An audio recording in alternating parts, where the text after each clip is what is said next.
Today's morning devotional. The soul recreated in the image of God. The words that I speak unto you, they are spirit, and they are life. John chapter 6 verse 63. The central theme of the Bible, the theme about which every other in the whole book clusters, is the redemption plan, the restoration in the human soul of the image of God.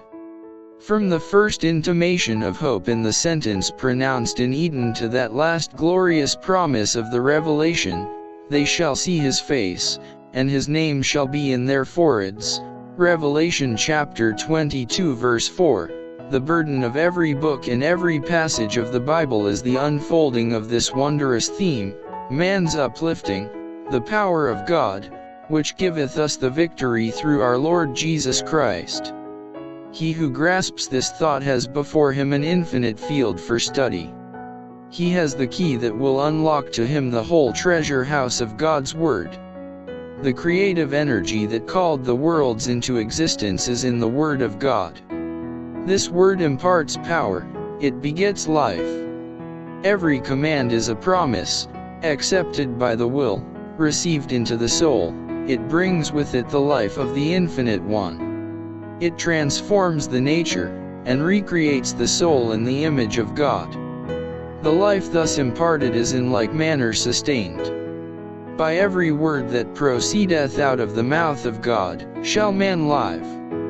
The mind, the soul, is built up by that upon which it feeds, and it rests with us to determine upon what it shall be fed.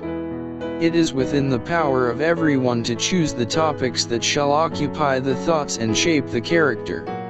With the Word of God in his hands, every human being, wherever his lot in life may be cast, may have such companionship as he shall choose. In its pages he may hold converse with the noblest and best of the human race, and may listen to the voice of the Eternal as he speaks with men. As he studies and meditates upon the themes into which the angels desire to look, he may have their companionship.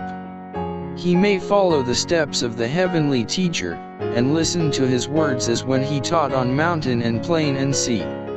He may dwell in this world in the atmosphere of heaven, imparting to earth's sorrowing and tempted ones thoughts of hope and longings for holiness, himself coming closer and still closer into fellowship with the unseen, like him of old who walked with God, drawing nearer and nearer the threshold of the eternal world, until the portals shall open, and he shall enter there.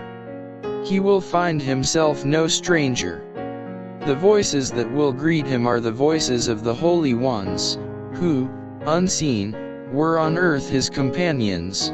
Voices that here he learned to distinguish and to love. He who through the Word of God has lived in fellowship with heaven will find himself at home in heaven's companionship.